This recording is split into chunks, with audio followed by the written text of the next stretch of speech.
Howdy YouTube, this is Don Hard Empire, the D is silent. I'm sorry if you guys can hear anything in the background. There's a massive rainstorm going on right now, and it's extremely high winds. You know, we have some things to be thankful about. For instance, we could be thankful we're able to speak freely on a free content platform such as this. We're able to have our own opinions without having legal ramifications. We live in a society where everyone is treated equal, and I can most certainly be thankful I'm not a politically radical anything. Absolute sarcasm completely intended. We as a country are living the best life. Have you guys ever heard of the saying that hard times create strong men create easy times, those easy times create weak men, and then in turn weak men create hard times? Well, darny darn, we are at a point in our history where America is almost at a complete revolutionist attire in the terms of weak men. I don't know what happened after the war in Afghan, but ever since we got out of war, people have not ceased to complain about the small and insignificant things. Those little things complained about become the never-resting extremist mindset of a radical anything, and then in turn spur off into entirely irrational movements to secure unequal opportunity. That equal opportunity has already been installed into the American system since the dang 80s. In these hard times created by weak and sheep mentality like individuals, I think it's about time the strong men and women of all races truly come together in this time. Instead of sweeping common sense out of the door, we fasten it to our hearts and embrace the undeniable truth that we as all Americans are equal. We are treated on the mass scale equally. Many Americans embrace how equally we are. They embrace religion, and even in religion, such as Christianity, all humans are created equal. We're all equally pieces of trash. On the other hand, of these hard times, some say that America may never get back to the common sense and scientifically factual presence we used to have. Of course, no one really knows the future indefinitely, and it would be safe to say that many have tried to figure it out based off of stuff like scientific studies, theology, theoretics, mathematics, even repeating factors in history. While many have tried to predict, I'd say God has left everyone on their toes every step of the way, especially here in 2020. With how scared healthy individuals are about this pandemic going on that isn't even close to being equal to the regular flu, you'd think America breeds fear into our school systems as we speak, but I'll save that for another video.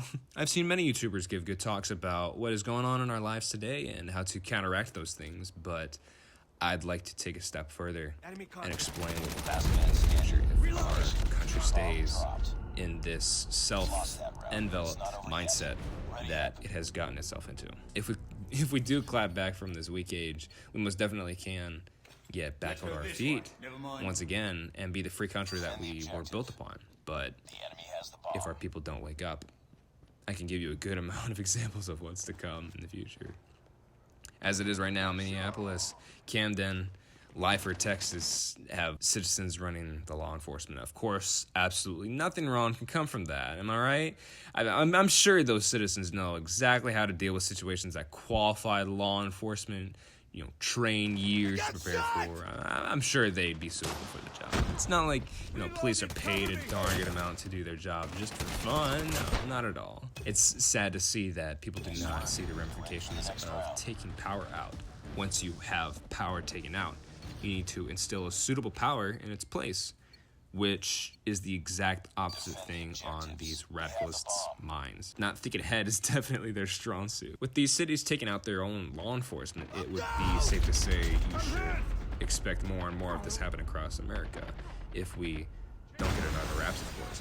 When they come to your county or city, it would be reasonable to expect a lot of murders, thieving, overall instilled mass chaos, just like it is already set into motion in the existing cities. With the monetization across all platforms of online social interaction, I'm not too sure how we'd be able to free up those archives of free speech. I gave up my Instagram account a while back because I saw it leaning way negatively with the riots going on. It was unreasonably hard to have my own opinion on there, and I noticed with the majority of the decent people I follow on there, Instagram censored their posts and then in turn instilled its own opinion. YouTube the same multiple times when it comes to conservative talk shows and Christian entertainers. Their feed is deemed, quote unquote, inaccurate, false information, or here's like a new one I saw the other day. It was quote unquote hate speech. Some of the videos gave me the opportunity to watch the video, which I did, and then when I watched it, not once did I hear a single thing absolutely crapping on a singular person other than, someone in power who should be in jail, which the YouTubers is entitled to their own opinion. Given all this, expect to have your speech rights taken away. You won't have a voice. You will be shunned and most likely prosecuted for saying anything that remains of any decency toward conservative/Christian attributes. While on the other hand, just like communism runs, a select few who are brainwashed to think the way they do have all the right to trash on you and belittle your existence. I'll say it now, equality doesn't stand a chance in the future by the way this country is going so far. I don't have a say on anything because being a white male makes me disqualified to talk about American hysteria and social constructs. So, be prepared for more of that. On the other hand, there's many more things to say that could go wrong with this country by the way we are going. I quite literally named only 3 out of a good 50 things I have under my belt of what's to come, but by the way we are going, we are screwed. But just like every video I would like to put out, I end with a solution that's supposed to, make you think. That solution is to open your eyes, listen to what's going on. And that means everything that's going on. Perceive everything that happens with an open mind in respects to morality of reasonable judgment, of course. Don't take anything for yourself. Always dig into the situation. I say this one. It's as if I were holding up a massive billboard for you guys. And that is to remember history. Remember, one thing about history is that it repeats itself. How communist Russia, Germany, Korea, China, Venezuela taking away their guns foremost, as well as their rights next, and instilling propaganda. Look at the history and learn from it. That's why it's a core course in school, and it's so we can learn from the mistakes of others, so we don't have to endure the hurt on our own. With all this said, keep looking to the future. Don't be unaware of what's to come. In fact, be as educated as possible of what's to come. I could see America going into civil war with either presidential candidate becoming president. If Joe Biden becomes president, then the conservatives will make an example for sure. If it's Trump, then the radical left will for sure. I don't think it would be too far-fetched to say we may be on the brink of civil war, but I'll save that for another video. In this video, I only named a couple things, and let me know if you guys want to hear some more about this, or have another video on a singular topical discussion. I'd be more than happy to educate amazing people like y'all, and even learn some things from you guys as well. Just comment on what you guys think about this, what you guys have some input on. Thank you so much for watching the video. Please subscribe, like, share with your friends if you like the content. Hopefully they will as well. So, peace out and God bless.